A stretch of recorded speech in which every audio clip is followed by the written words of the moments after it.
Salam sejahtera. Yang ini paling panas. Tuan-tuan dan puan-puan sekalian.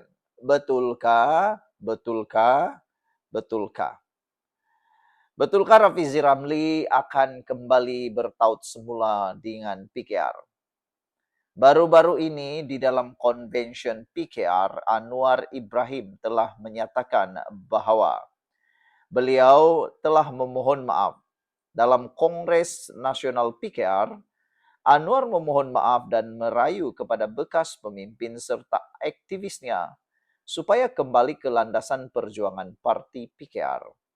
Kata Anwar pertama-tama otai. Otai yang kadang-kadang ialah biasa. Sila kembali. Rakan-rakan saya yang lain yang mungkin rasa sedikit terpinggir, kata beliau. Kalau ada apa-apa kesilapan kita, saya mohon maaf. Kembalilah kepada landasan perjuangan kita, kata Anwar dalam ucapan tersebut. Daripada ucapan itu,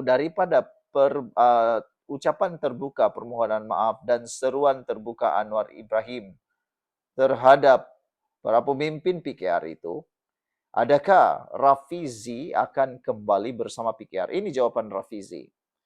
Anwar seru otai balik PKR bukan rujuk bersama, kata Rafizi.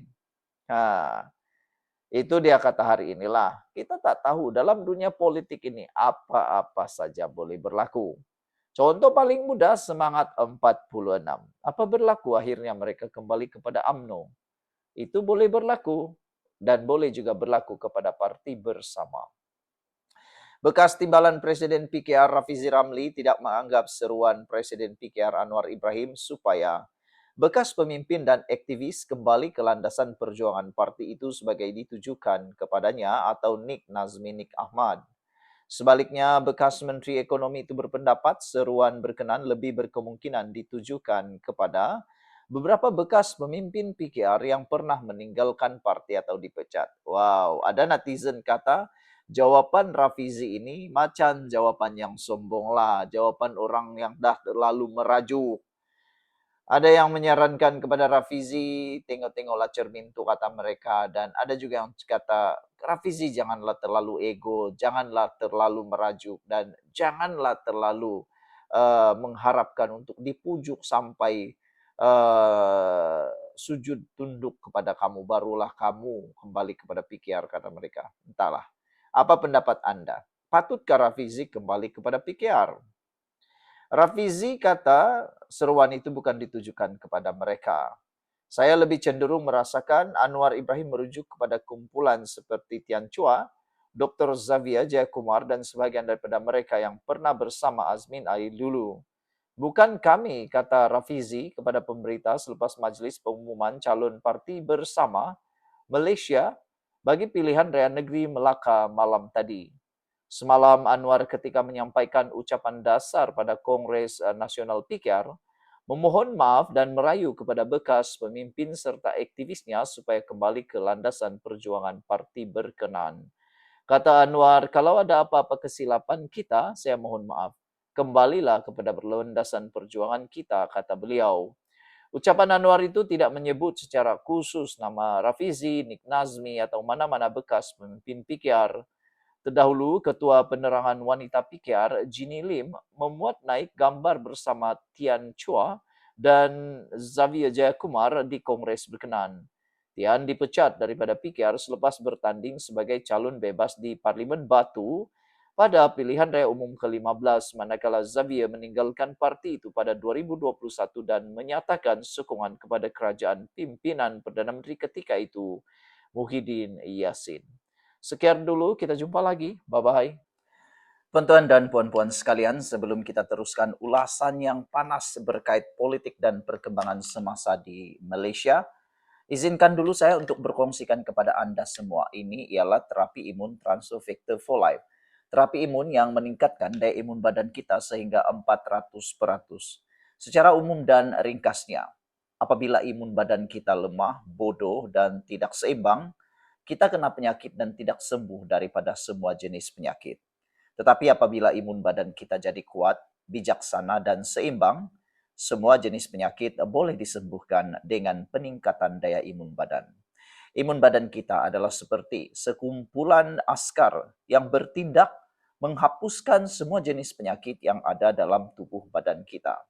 Apabila askar-askar yang ada dalam tubuh badan kita itu menjadi kuat, menjadi seimbang dan bijaksana, semua jenis penyakit boleh dihapuskan dan boleh dihalau daripada terus membiak dan menduduki tubuh badan kita. Cepat dapatkan produk yang hebat ini melalui nomor telepon saya yang tertera.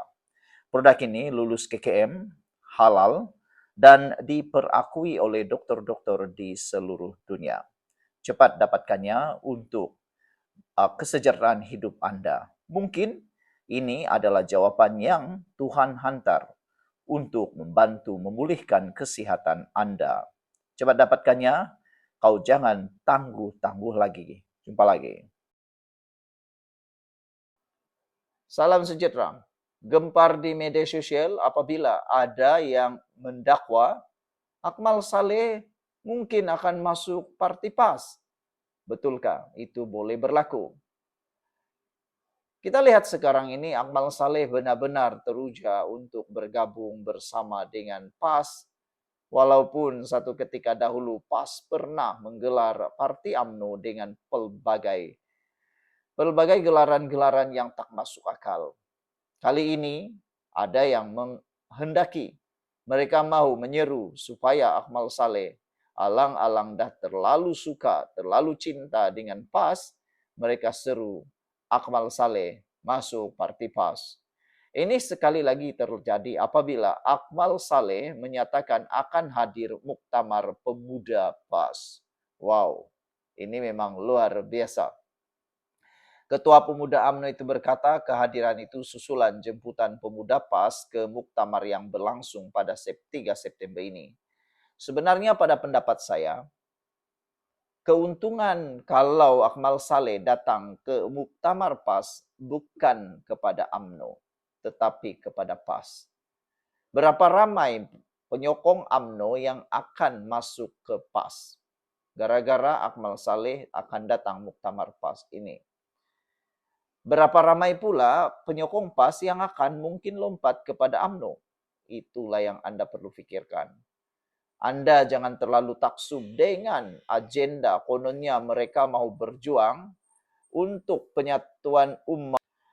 Kalau betullah Akmal Saleh kembali atau masuk ke parti PAS, ini bukan satu kejutan yang besar. Ini satu perkara yang memang sudah ramai orang jangka dan sudah ramai orang mahu. Dalam banyak ruangan komen di media sosial, ada yang sebelum ini menyebut Akmal Saleh ini macam dah terlalu suka dengan PN. Dia lupa yang AMNO itu bekerja sama dengan Pakatan Harapan. Seakan-akan Akmal Saleh sedang lupa tentang mereka sedang bekerja sama di Putrajaya dengan Pakatan Harapan. Dah terlalu taksub, nampak kemenangan di Negeri Sembilan dan Johor. Tapi Akmal Saleh tidak tahu. Mungkin ada perkara yang dia tidak tahu, rancangan tersembunyi yang dia tidak dapat ramalkan. Ingat, politik ini boleh berlaku apa saja. Diharapkan Akmal Saleh tidak tersilap langkah lah. Dan itulah, disahkan Ketua Pemuda AMNO, itu berkata kehadiran itu susulan jemputan pemuda PAS ke muktamar yang berlangsung pada 3 September ini. Tuan-tuan dan puan-puan sekalian, aku pun tak tahulah, benarkah mereka ini betul-betul bersatu demi untuk ummah atau mereka bersatu demi untuk mahu merebut kuasa, mahu mendapatkan kuasa. Tuan-tuan dan puan-puan sekalian, dah banyak kalilah kita tengok di Malaysia ni menggunakan, menunggang isu agama, isu bangsa dan sebagainya semata-mata untuk mendapatkan kuasa, bukan untuk perjuangan yang sebenar-benarnya. Dah banyak kali dah. Muafakat nasional pun runtuh. Apalagi? Banyak lagi. Jadi itulah. Ada orang kata, tak apalah kalau Akmal Saleh betul-betul nak masuk PAS, silakan saja, tidak masalah. Tetapi Akmal telah mengesahkan dia akan hadir ke muktamar pemuda PAS atas jemputan PAS dan menyatakan bahwa dia akan sekaligus membuka ruang kepada kedua-dua sayap parti itu bertemu dan berinteraksi dalam program resmi Lapor Berita Harian. Pertamanya memang ada jemputan daripada pemuda PAS untuk menghadiri muktamar berkenan. Dan insya Allah saya sudah menyatakan komitmen untuk hadir, kata beliau. Apa pendapat Anda? Tulis dalam ruangan komen. Hello guys, ini ialah walkie-talkie Bofeng BF888S. Dapatkannya di Shopee, murah. Guys, ini ialah headphone Onikuma K2 Pro. Hebat, luar biasa, cantik dan murah. Dapatkannya di Shopee. Guys, ini ialah power bank Mozom PB149. Murah, hebat, dan dapatkannya di Shopee sekarang. Guys, ini ialah Shocks Open Swim Pro. Headphone yang hebat, kualiti hebat, tahan air. Dapatkannya di Shopee. Guys, ini ialah headphone One Audio E70 Fusion. Dapatkannya di Shopee, murah sekarang.